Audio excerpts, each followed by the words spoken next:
Hello అండి, welcome back to అమ్మో educational academy.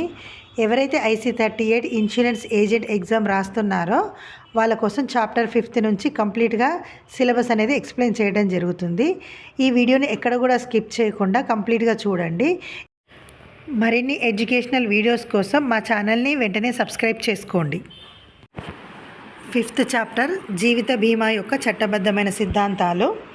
దీంట్లో పరిచయం, జీవిత బీమా ఒప్పందంలో శాసించబడే అంశాలు, ప్రత్యేక లక్షణాలు, బీమా ఒప్పందాలు. బీమా అనగా ఒక ఒప్పందానికి లోబడి చేసుకునే అగ్రిమెంట్. బీమా సంస్థ ఒక నిర్దిష్టమైన ప్రత్యేకమైన రిస్కులకు ఒక ధరకి లేదా ప్రీమియంకి ఆర్థిక భద్రత కల్పిస్తుంది. ఇలా ఒప్పందం చేసుకున్న అగ్రిమెంటు ఒక బీమా పాలసీగా రూపం తీసుకుంటుంది. దీంట్లోని ముఖ్యాంశాలు: రెండు పార్టీల మధ్య కుదిరిన ఒక ఒప్పందం అగ్రిమెంట్ చట్టపరమైన చర్యలు తీసుకోవడానికి అనువైనది.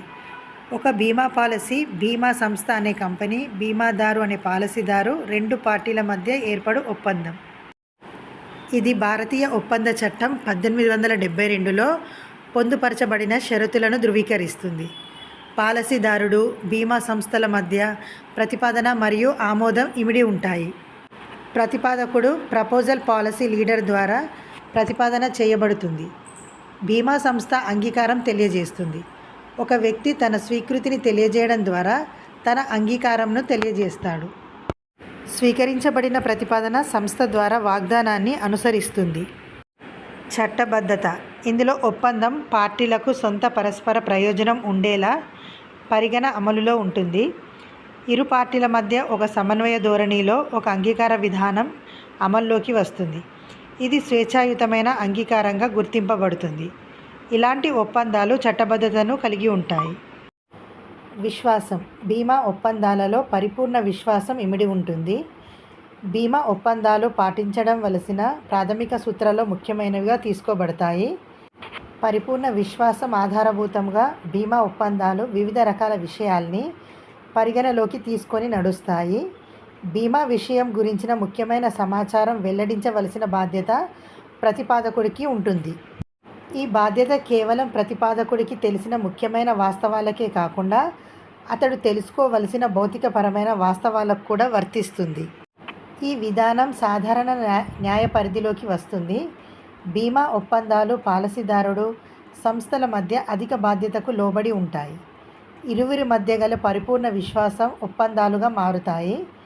జీవిత బీమా ఒప్పందాల విషయంలో ప్రతిపాదన అంగీకరించబడి పాలసీ జారీ అయ్యే వరకు పాలసీదారునకు తన వివరాలను వెల్లడించవలసిన విధి ఉంటుంది. ఒకసారి పాలసీ అంగీకరించబడ్డ పిదప పాలసీ టర్మ్ నడుస్తున్న సమయంలో వచ్చే ఎలాంటి భౌతిక వాస్తవాలను వెల్లడించవలసిన అవసరం లేదు. మోసపూరితమైన తప్పుడు సూచన ద్వారా బీమా సంస్థను మోసం చేసేందుకు ప్రయత్నం చేయుట నేరమవుతుంది.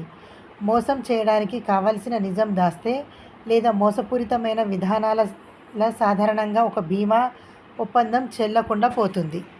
బీమా ప్రయోజనాలు: జీవిత బీమా విధానంలో పాలసీ తీసుకునే సమయంలో బీమా ప్రయోజనం ప్రత్యేకంగా కనబడాలి.